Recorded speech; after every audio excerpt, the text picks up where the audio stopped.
नमस्कार विद्यार्थियों, आप सबका अपने इस चैनल आइट कोचिंग बहुत बहुत स्वागत है। आज हम प्रश्नावली 2.1 इस वीडियो में पूरा हल करेंगे, जितने भी प्रश्न इसमें दिया गया है। तो देखिए, पहला प्रश्न दिया है मित्रों, निम्नलिखित व्यंजक में कौन कौन एक चर में बहुपद है और कौन कौन नहीं है, कारण के साथ अपने उत्तर दीजिए। तो पहले थोड़ा सा आपको एक नोट में आपको बता दे रहा हूँ। ये जो है भाग 2 है। बीजी व्यंजक की घात यदि पूर्ण संख्या होगी तो बीजी व्यंजक बहुपद होगा। जैसे मान लीजिए, मैं आपको यहाँ बता दे रहा हूँ 3x² + 1। तो देखिए, इस पे अधिकतम घात क्या है, 2 है। ठीक है, घात जो है पूर्ण संख्या होना चाहिए। तो देखिए 2 है ना, 2 क्या है, पूर्ण संख्या है। तो इसे आप क्या कहेंगे, बहुपद। ये क्या है, बहुपद है। देखिए इसका घात 2 है ना, तो ये बहुपद कहलाएगा। तो ये तो आपको बहुपद बताने के लिए हमने बताया। तो आइए हम प्रश्न हल करते हैं। पहला दिया है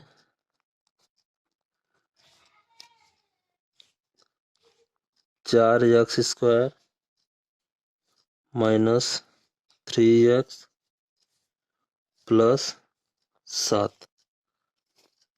तो पूछा है मित्रों कि निम्नलिखित व्यंजक कौन कौन एक चर में बहुपद है, कौन कौन नहीं। तो देखिए, यह जो है इसमें एक प्रकार के चर हैं, x देख रहे हैं। तो पूछा कि एक चर में बहुपद पूछा है। तो यहाँ लिखेंगे यह x चर में बहुपद है। तो देखिए, ये x चर में बहुपद है, यानी जो घात है, घात आपका क्या होना चाहिए, पूर्ण संख्या होना चाहिए। इसके बाद दूसरा है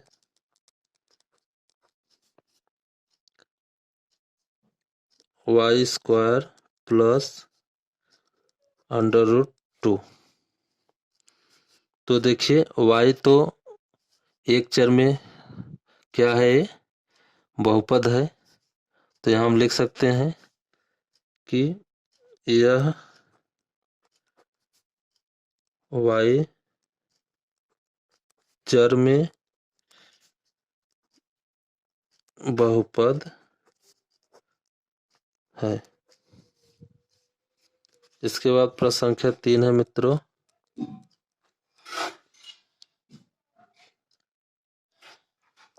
(3√t + t√2).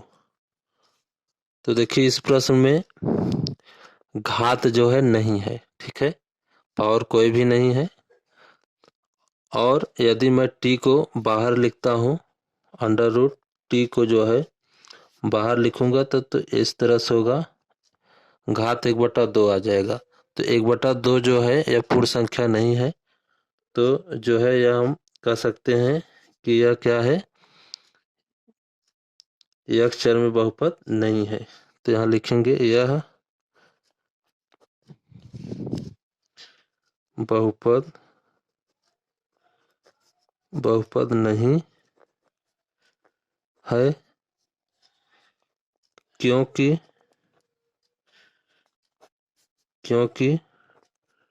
t की घात पूर्ण संख्या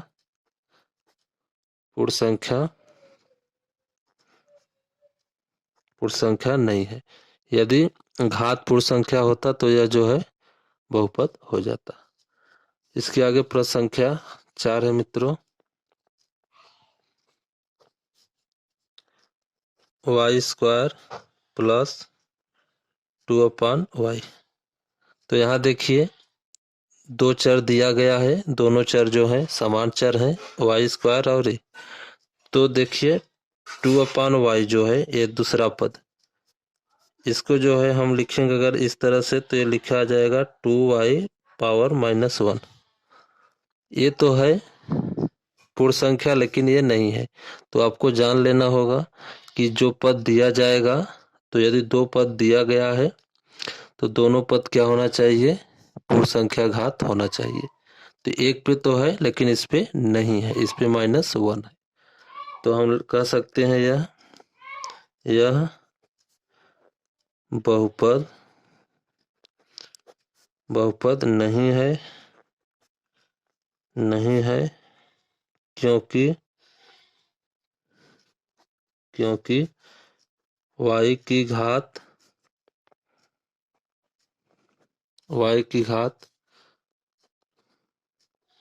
पूर्ण संख्या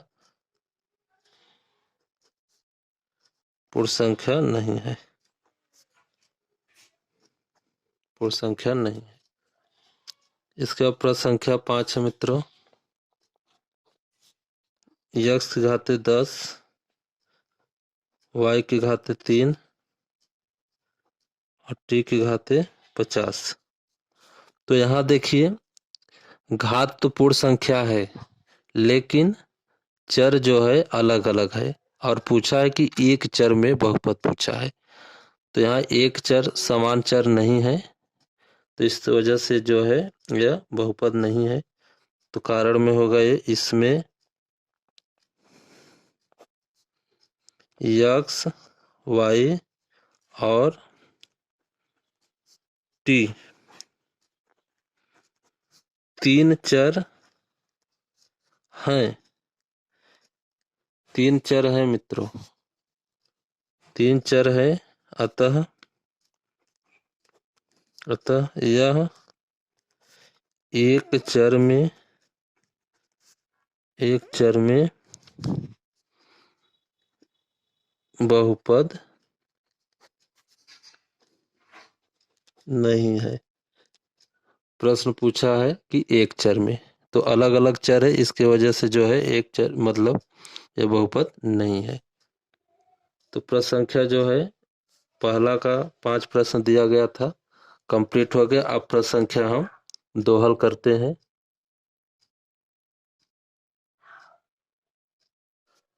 अगला प्रश्न है मित्रों, निम्नलिखित में से प्रत्येक में x स्क्वायर का गुणांक लिखिए। ठीक है, तो देखिए 2 + x² + x। तो आपको जान लेना होगा कि x स्क्वायर का पूछा है, तो इस बीजीय व्यंजक में आपको x स्क्वायर देखना है। देखिए x स्क्वायर यहाँ पे है, फिर इसके बाद आपको देखना है कि इसके साथ, ठीक है, नंबर यानी संख्या जुड़ा रहता है। ठीक है, तो वही संख्या क्या कहलाता है, गुणांक कहलाता है। तो यहाँ पे देखिए कोई संख्या नहीं है, तो 1 मानेंगे। तो x स्क्वायर का गुणांक लिखेंगे, x स्क्वायर का गुणांक 1 है। इसके बाद प्रश्न संख्या 2 है, 2 - x² + x³। 2 - x² + x³। तो देखिए x स्क्वायर का पूछा है, तो यहाँ पे देखिए 1 होगा, तो माइनस लगा है, तो क्या हो जाएगा -1। तो यहाँ लिखेंगे x स्क्वायर का गुणांक -1 है, -1 है। अब इसके बाद प्रश्न संख्या 3 हल करेंगे मित्रों। प्रश्न संख्या 3 है, π/2 x² + x। तो देखिए x स्क्वायर के साथ क्या है, π/2 है, तो π/2 जो है x स्क्वायर का गुणांक है। तो लिखेंगे x स्क्वायर, पहले मैं लिख देता हूँ, π/2 x² + x।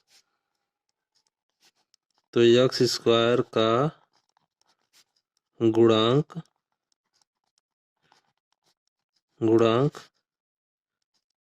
π/2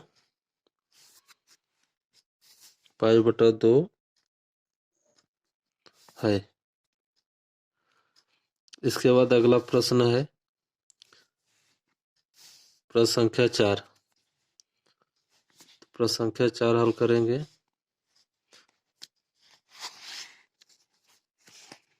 प्रश्न संख्या 4 दिया है मित्रों,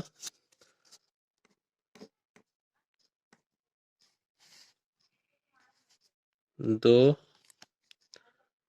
x-1।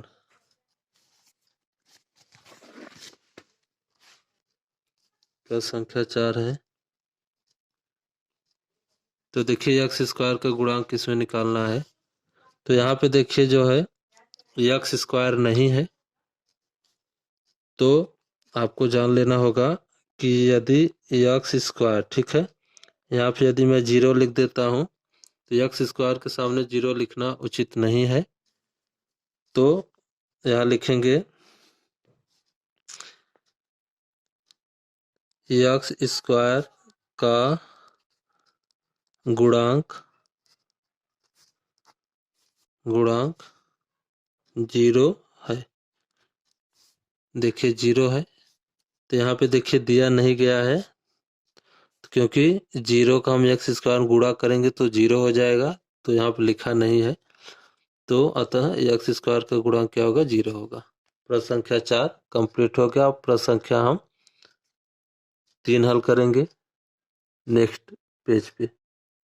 मित्रों प्रश्न संख्या 3 दिया है 35 घात के द्विपद का और 100 घात के एक पदी का एक एक उदाहरण दीजिए। तो हल प्रारंभ होता है यहाँ से।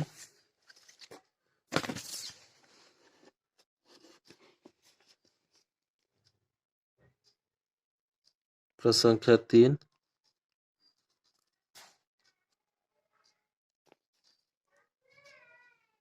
35 घात के द्विपद, आप कोई भी उदाहरण ले सकते हैं। जैसे मैं लेता हूँ x घाते 35 प्लस, यहाँ मैं लिख देता हूँ 4 x घाते 35 3 और एक जो है 100 घात का पूछा है एक पद का, तो दूसरा हो जाएगा मित्रों x के घाते 100। तो देखिए इसमें एक पद है, इसमें क्या है, 2 पद है। तो 2 पद का पूछा था 35 घात का एक उदाहरण, और एक पूछा था एक पद का 100 घात का उदाहरण। तो ये 2 उदाहरण आपका हो गया प्रश्न संख्या 3 का। अब प्रश्न संख्या 4 हल करेंगे। प्रश्न संख्या 4 दिया मित्रों, निम्नलिखित बहुपदों में से प्रत्येक बहुपद की घात लिखिए। तो पहला दिया है मित्रों, प्रश्न संख्या 4 का है 5x³ plus 4x² plus 7x। तो देखिए इस बीजीय व्यंजक में यानी इस बहुपद में सबसे अधिकतम घात 3 है। तो लिखेंगे बहुपद की घात 3 है। तो जो अधिकतम घात होगा वही बहुपद की घात कहलाएगा। तो अधिकतम घात जो है 3 है, तो ये 3 इसकी क्या होगी, बहुपद की घात होगी। इसके बाद दूसरा,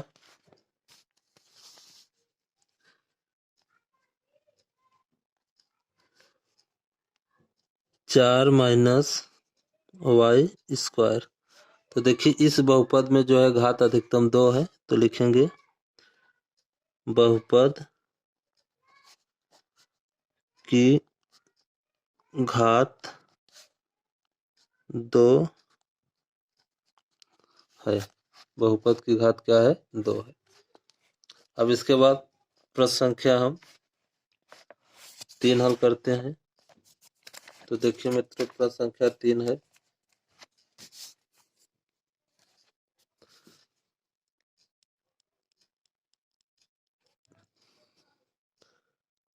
5t माइनस √7। तो इसमें देखिए अधिकतम घात क्या है, 1 है, क्योंकि इस पे घात कोई है नहीं तो 1 मानते हैं। तो लिखेंगे बहुपद की घात 1 है। इसके बाद प्रश्न संख्या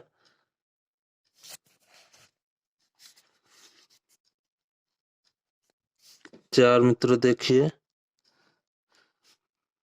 3 दिया है, तो इस पे जो है कोई भी चर राशि नहीं है। तो यदि चर राशि होता तो इस पे घात हम 1 मान लेते, जैसे इसमें माने थे प्रश्न संख्या 3 में। तो यदि जो है कोई भी चर नहीं है तो इसकी घात जो है 0 है।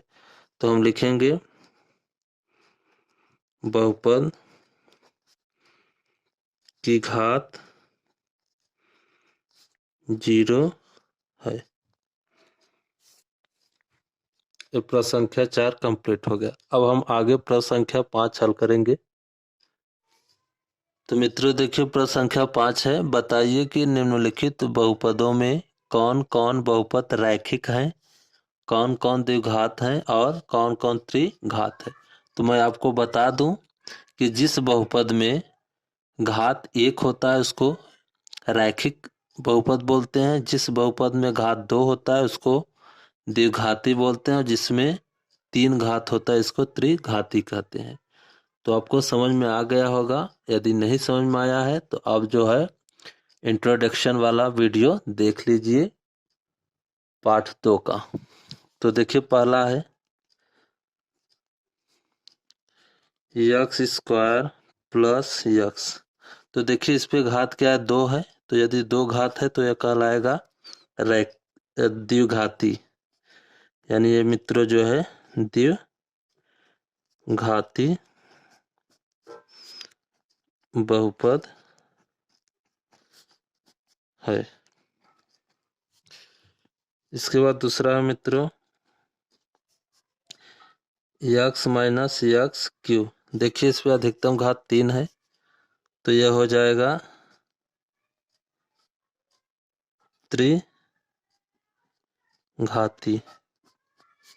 त्रिघाती बहुपद,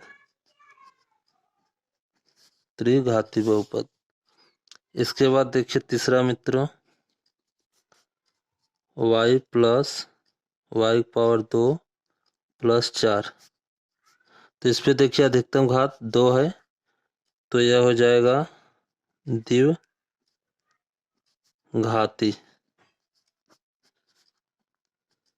बहुपद।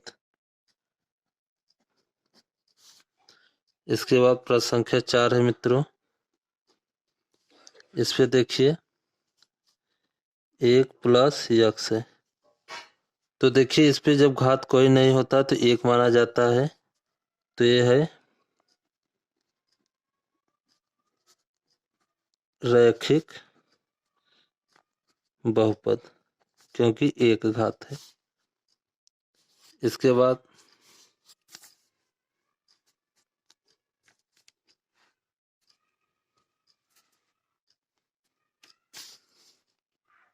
पांचवा है मित्रों 3t।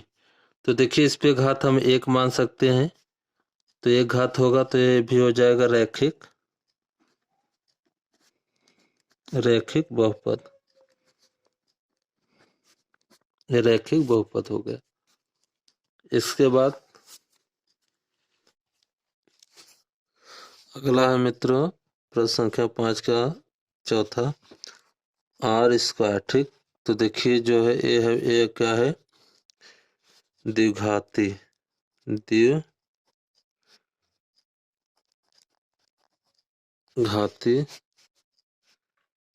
बहुपद, क्योंकि इस पे 2 घात है। इसी तरह लास्ट एक और आपका प्रश्न है मित्रों प्रश्न संख्या 7x³। तो देखिए इस पे घात 3 है तो ये क्या हो जाएगा त्रिघाती